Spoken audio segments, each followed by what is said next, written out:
Hello दोस्तों, polytechnic learning 7 classes में आप सभी का हार्दिक स्वागत है। दोस्तों, आप सभी को पता होगा कि यूपी पॉलिटेक्निक के एंट्रेंस एग्ज़ाम का डेट आ गई है, उसका फॉर्म भरना स्टार्ट हो गया है। मैंने अभी एक छोटा सा वीडियो दिया था जिससे आप मोबाइल से या कंप्यूटर के द्वारा कैसे आसानी से रजिस्ट्रेशन कर सकते हैं। बेसिकली अगर आपके पास मोबाइल है तो आप मोबाइल के थ्रू भी रजिस्ट्रेशन कर सकते हैं।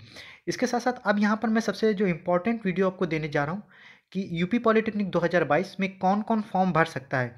आप सभी के बहुत सारे डाउट होते हैं कि सर मैं 10th में हूँ, अभी पास नहीं हुआ हूँ, या फिर मेरी मार्कशीट नहीं है, या फिर 12th में हूँ, या सर मैं आईटीआई में हूँ, ग्रेजुएशन हूँ, बीए कर रहा हूँ, बीएससी कर रहा हूँ।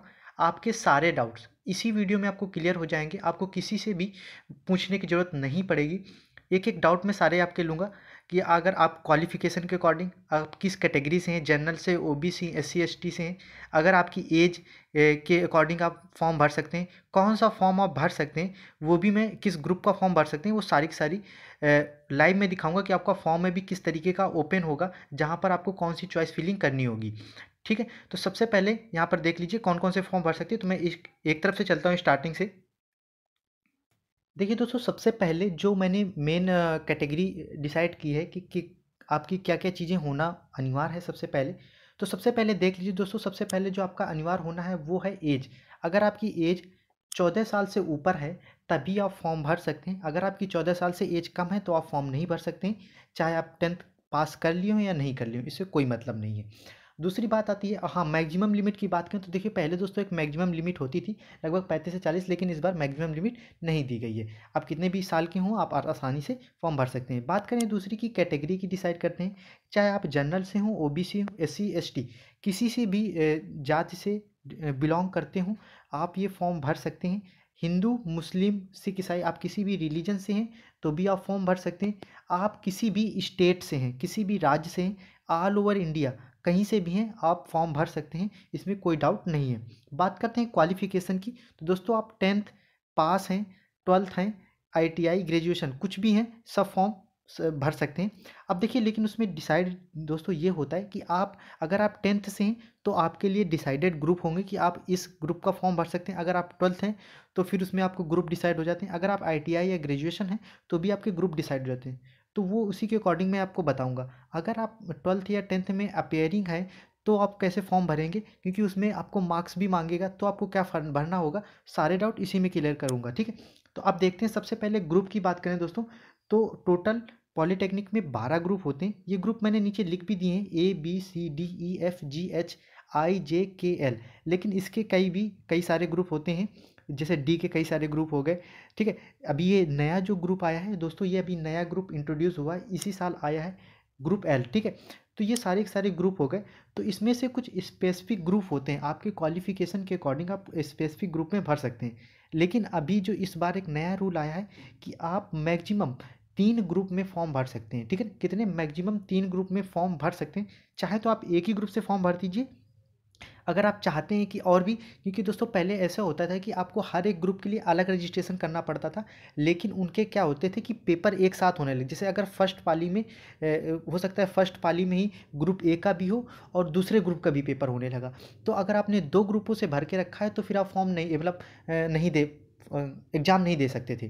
ठीक है, तो उसी को देखते हुए जो बोर्ड ने इस पर सुधार किया है कि अब आप मैक्सिमम 3 ग्रुप में फॉर्म भर सकते हैं। तो उसी के अकॉर्डिंग जो परीक्षा होगी, एग्जामिनेशन होगी, तो वो भी इस तरीके से बनाया जाएगा ताकि आप अगर आप कई सारे ग्रुप में फॉर्म भरे हुए हैं तो भी आप आसानी से एग्ज़ाम दे सकते हैं। लेकिन हाँ, ये याद रखना मैक्सिमम आप 3 ग्रुप में फॉर्म भर सकते हैं। ठीक है, ये तो रही अब ग्रुप में फॉर्म भरने की। अब दोस्तों जो मेन हमारा मुद्दा है कि अगर आप क्लास 10th से हैं, सबसे पहले मैं क्लास 10th की बात करता हूँ कि अगर आप अपेयरिंग हैं या पास हो चुके हैं तो आप फॉर्म कैसे भरें। तो देखिए सबसे पहले तो दोस्तों मैं आपको बताऊँ, अगर आप 10th पास हैं, 12th पास हैं, आईटीआई पास हैं, ग्रेजुएशन पास हैं, कोई दिक्कत नहीं, आप फॉर्म भर सकते हैं। लेकिन अब बात आती है अपेयरिंग में कि सर मैं 10th अभी अपेयरिंग में हूँ, यानी कि इसी साल मेरा 2022 में, अभी 2022 में ही मेरे पेपर सर हो जाएंगे, अभी फरवरी में मेरे पेपर हो जाएंगे या मार्च में मेरे पेपर हो जाएंगे, तो क्या मैं फॉर्म भर सकता हूँ या नहीं भर सकता हूँ। तो डेफिनेटली दोस्तों आप फॉर्म भर सकते हैं, लेकिन कुछ चीज़ें मैं यहाँ पर आपको बताऊँगा, उनको ध्यान से सुनिएगा। ठीक है, आपको, ताकि अगर आप किसी कैफ़े वाले के भी यहाँ जाते हैं तो फिर आपको बेवकूफ़ बनाने लगता है, सभी को मतलब उतनी टोटल इन्फॉर्मेशन नहीं होती, तो वो सारी चीज़ें आपको यहीं पर क्लियर करा रहा हूँ। सबसे पहले जब आप फॉर्म भरेंगे तो इस तरीके का नीचे आप स्टेटस देख रहे होंगे, इस तरीके का स्टेटस आपको दिखेगा, ठीक है। ये देख लीजिए, एक सेकंड, हाँ ये देखिए। सबसे पहले तो देख लीजिए, ये आपके इतने ये कॉलम खुलते हैं। जैसे जैसे आप हर एक स्टेप को क्रॉस करते जाएंगे, जैसे आपने रजिस्ट्रेशन क्रॉस किया तो आपका कंप्लीटेड दिखाएगा, फिर आपने अपना फॉर्म फिलअप किया तो आपका सेक्शन, फिर फॉर्म फिलअप में ये सारे कैटेगरी आ जाते हैं। तो इसमें देख लीजिए दोस्तों, एक ये आपका आता है व्यू या edit qualification details. Qualification details में आपकी ये दो चीज़ें आती हैं। यहाँ नीचे देख लीजिए, क्लास 10th और इक्विवेलेंट मार्क्स डिटेल, फिर आता है इंटरमीडिएट और आईटीआई मार्क्स डिटेल, ठीक है। तो अब ये इतना समझ लीजिए।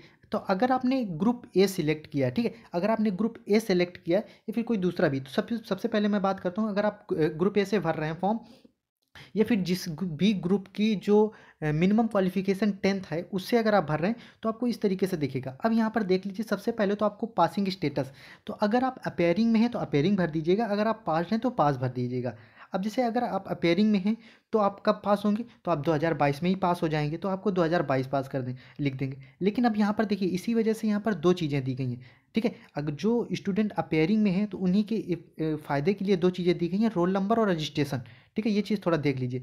तो अगर आपने अभी तक पास नहीं किया है तो आपका रजिस्ट्रेशन तो डेफिनेटली हो गया होगा, ठीक है। तो वो आप अपने कॉलेज से ले सकते हैं और रजिस्ट्रेशन नंबर आप डाल देना, ठीक है। अब यहाँ पर आपको बोर्ड भरना है, आपका जो बोर्ड हो, यूपी बोर्ड है तो यूपी बोर्ड भरिए, सीबीएसई बोर्ड, एसएससी बोर्ड, या फिर आप अदर बोर्ड मतलब अदर स्टेट के बोर्ड से तो वो भर दीजिएगा। अब बात करते हैं स्ट्रीम या कोर्स, तो आप 10th डाल देना है। रिजल्ट का मोड कैसे होगा, तो देखिए अब यहाँ पर रिजल्ट का मोड, तो अब यहाँ पर कुछ चीज़ें आप याद रखिएगा।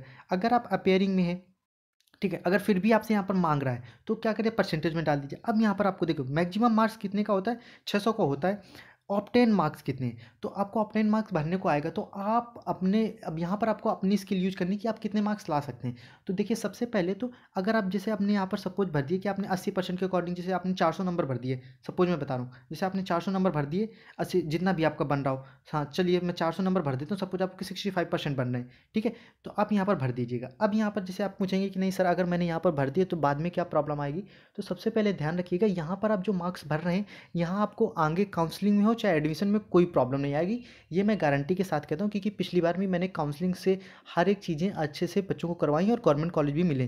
तो देखिए ये जो आप मार्क्स भर रहे हैं ये कहीं काम नहीं आएंगे, आप एग्ज़ाम दे देंगे, आपके बाद जो एग्ज़ाम देंगे उसका जो रिजल्ट आएगा उसके अकॉर्डिंग आपकी आगे सब काउंसलिंग होगी। काउंसलिंग के टाइम जब वो अपना अपना डिटेल्स भरेंगे, उसके बाद जब आपको कॉलेज मिल जाएगा, कॉलेज मिलने के बाद जो कॉलेज में फॉर्म भरा जाता है वहाँ पर जो अपनी डिटेल्स भरेंगे वो ज़्यादा स्पेसिफाइड होती हैं। लेकिन जो आप ये फॉर्म भर रहे हैं इसमें कुछ चीज़ें होती हैं, वो चीज़ में आगे जैसे मोबाइल नंबर, एड्रेस, ईमेल, ये स्पेसिफिक होती हैं, ये आपके अभी से लेकर फॉर्म भरने से लेकर के काउंसलिंग एडमिशन तक की आपकी, तो उसके लिए मैं सेपरेट वीडियो दे दूंगा, आप चैनल में चेकआउट कर लेना। तो 10th जो पास्ड हैं तो वो पास्ड होंगे, तो वो तो अपने पास्ट अकॉर्डिंग भर ही देंगे। अगर आप अपेयरिंग हैं तो मैंने बता दिया अपेयरिंग में आपको किस तरीके से भरना है, हाँ ठीक है।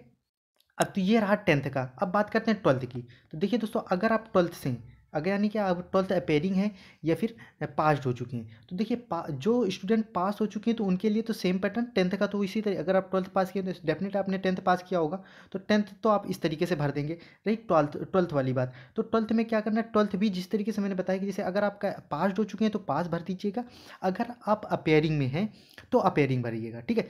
ठीक है, लेकिन अब याद रखना, अगर आप आईटीआई हैं, ठीक है, अगर आपने आईटीआई की है तो देखिए अगर आप आईटीआई अपेयरिंग में है तो दोस्तों ये आप गलती मत करना कि आईटीआई की अपेयरिंग के भी अपने अकॉर्डिंग ये सब भरने लगे, ठीक है। तो ये गलती मत करिए, क्योंकि 12th में जो अपेयरिंग स्टूडेंट है उनके लिए मैं इस वजह से बोल रहा हूँ, वो इस वजह से फॉर्म भर सकते हैं क्योंकि यहाँ पर वो रजिस्ट्रेशन या रोल नंबर मांग ले रहा है, ठीक है।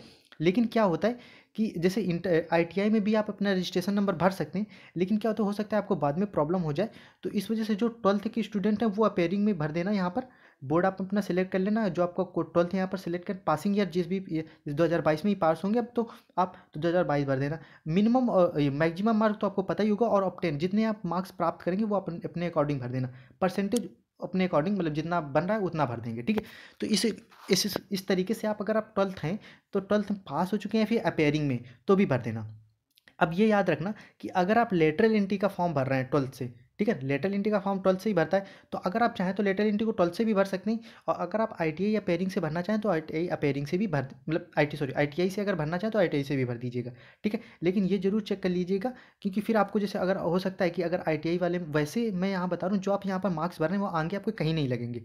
ठीक है, वो तो बात की बात है, लेकिन जो आईटीआई स्टूडेंट्स हैं वो थोड़ा सा रिस्क ना लें। 12th वालों के लिए जो होता है वो प्रोसीजर मैंने बता दिया है। ठीक है, तो ये सारा का सारा, फिर भी कोई डाउट हो तो कमेंट्स में मुझे बताते रहिएगा। ठीक है, तो अब बात करते हैं जो जिन स्टूडेंट्स ने ग्रेजुएशन कर रखा है उनका क्या है। हाँ, देख लीजिए, जो जो जिन स्टूडेंट्स से ग्रेजुएशन कर रखा है, ठीक है, वो चीज़ देख लीजिए। जिन स्टूडेंट्स ने ग्रेजुएशन कर रखा है तो अपना ग्रेजुएशन, तो देखिए अगर आप ग्रेजुएशन के थ्रू किसी स्पेसिफाइड ब्रांच में एडमिशन लेने जा रहे हैं तो फिर आपको अपना उस कंप्लीट आपको डिटेल्स भरनी होगी। ठीक है, आपको कंप्लीट भरनी होगी। ठीक है, ये मैंने ग्रेजुएशन, तो ग्रेजुएशन आप तो पास ही होनी चाहिए। हाँ, अगर आप अपेयरिंग में हैं तो आप 12th लेवल से भरिएगा या फिर 10th लेवल से भर दीजिए। अगर आप ग्रुप ए से भरना चाहते हैं तो आप सिंपल सा 10th लेवल में भर दीजिएगा, आपको कोई प्रॉब्लम नहीं होगी। तो ये ग्रेजुएशन, अगर फिर भी कोई डाउट हो तो प्लीज़ मुझे कमेंट्स में बताएं। मैंने अपनी तरफ से जितनी भी जानकारी आपको चाहिए या फिर मेरे अकॉर्डिंग कि आपको इतनी इस जगह पर डाउट होता है उस अकॉर्डिंग मैंने वीडियो आपको बना के दे दिया है। फिर भी अगर कोई डाउट है तो मुझे प्लीज़ कमेंट सेक्शन में ज़रूर बता दें। आप मेरे टेलीग्राम चैनल से भी जुड़ सकते हैं, वहाँ से भी मुझसे क्वेश्चन अपने डाउट पूछ सकते हैं। इंस्टाग्राम से भी जुड़कर पूछ सकते हैं। देखिए एक दोस्तों, क्या होता है कि बहुत सारे जब कमेंट्स आने लगते हैं तो फिर सारे कमेंट्स का रिप्लाई करना उतना थोड़ा सा मुश्किल, तो आप मुझे इंस्टा से भी कनेक्ट होकर मैसेज कर सकते हैं या फिर टेलीग्राम पे भी मैसेज कर सकते हैं। मैंने टेलीग्राम चैनल की डिस्क्रिप्शन पे लिंक दे रखी है। ठीक है, तो आज का वीडियो इसी पे रहता है। अगला वीडियो में जो आपको आएगा वो कि मोबाइल नंबर, एड्रेस और ईमेल किसका होना चाहिए, किस अकॉर्डिंग होना चाहिए, और क्या क्या दिक्कत, अगर आपने गलत भर दिया तो क्या क्या दिक्कत आएगी, वो नेक्स्ट वीडियो में मिलेगा। आप मेरा चैनल चेकआउट करते रहिए और कमेंट्स में जो भी प्रॉब्लम हो बताते रहिए, उसी अकॉर्डिंग आपको सारे वीडियोस मिलते रहेंगे। वीडियो देखने के लिए आपका बहुत बहुत धन्यवाद। अगर आप अगर नए हो तो चैनल को सब्सक्राइब जरूर कर लें और नोटिफिकेशन बिल को जरूर ऑन कर लें, ताकि आपको सारी अपडेट जल्दी से जल्दी मिलती रहे। थैंक यू दोस्तों।